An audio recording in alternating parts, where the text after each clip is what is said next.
Hey you guys, welcome to a face-up video. And I think I might as well just talk a little bit in this one, just kind of, I don't know, something different for a face-up video. As you can see, I'm gonna actually finally be doing a video with me doing Alex's face-up. I've learned so much since I did his face-up the last time, and you know, before that, each time I do his face-up, I do learn more and more, and with each thing I learn more and more. So, something I've always not liked about his face-up is that they were pretty flat, even though as much as I tried to put dimension into his face, they were still flat. So I'm going to try and use some pastels on this, this time around, and see how well that works. So, I think before I give him his, usual tribal makeup, I'm going to blush him like I would any normal doll. So, like, blushing in the ears, giving him some contour so it looks like there's shadow there, so it looks not flat. So yeah, we'll continue there, and then I will probably just start painting. I don't know if I'll come back on to, like, actually tell you what I'm gonna do, but well, we're gonna play it by ear, so I guess let's get started.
I'm back.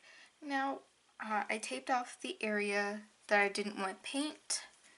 So, although, real quick, when doing pastels, a tip is to kind of make sure you have like a wet cloth, a damp wet cloth, so that way you always have clean fingers, so you're not like say you dip your hand in like black and you don't smudge black on the face. And I sprayed this twice before moving on to the next thing. So, and now that I look at him, I think the tape is slightly off on this side, so I'll probably add a bit of tape there. But I'm going to use a makeup sponge, and I cut this so that way maybe it's a little bit easier for me to use. And I'm just going to kind of sponge on the color where I want it. So yeah, let's get started.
basically what I did was I just kind of flecked on some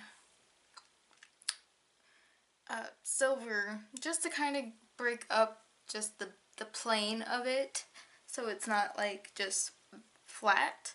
And then of course I did his eyeliner and then I gave him his teeth, so I painted his teeth on. So yeah, and then I just I sealed everything with, I put a layer of spray because I had to touch up some of the pastel because when I was trying to fleck, part of the pastel, part of the sealant chipped off somehow. So I just fixed it and it actually looks really good. And then I put gloss around his eyes and he looks really good. I like it. I wanted a more natural look for him. I wanted it to look like he's not, like his face isn't just so flat. A little more dimension. And then, yeah, here, I'm gonna take his wig off real quick. Even though I spent like 5 minutes trying to fix it, so hopefully I don't have to do it again. So, here. And he looks really good even without his, this is so that way the wig stays on, in case you're wondering what the sticky tack was. So, I really kind of hope that this helped anyone that actually has the sculpt, because I've had a few people like ask me, and I know one person that has gotten him. So if you got this sculpt and just aren't sure how to go about blushing it, maybe this helped. Because I do like the more natural look. Actually, this looks a lot like his stock photos. So, yes. I gotta play with his eyes. For some reason, the way his eyes are not how I had them before. For some reason, they don't look right. I feel like either one's off a little bit or they're too far, like they're too far down. I might have to push them up a little bit more. But yeah, I will have pictures. The pictures will always be better. And I hope you guys enjoyed the speed paint. Sorry, my brain died. It's like 12 at night. I've been trying to do this face up for like 2-3 hours now. And I can't do any more face ups because I just used up the rest of my sealant on him. So, yay. But until next time, I'll see you guys later. Bye!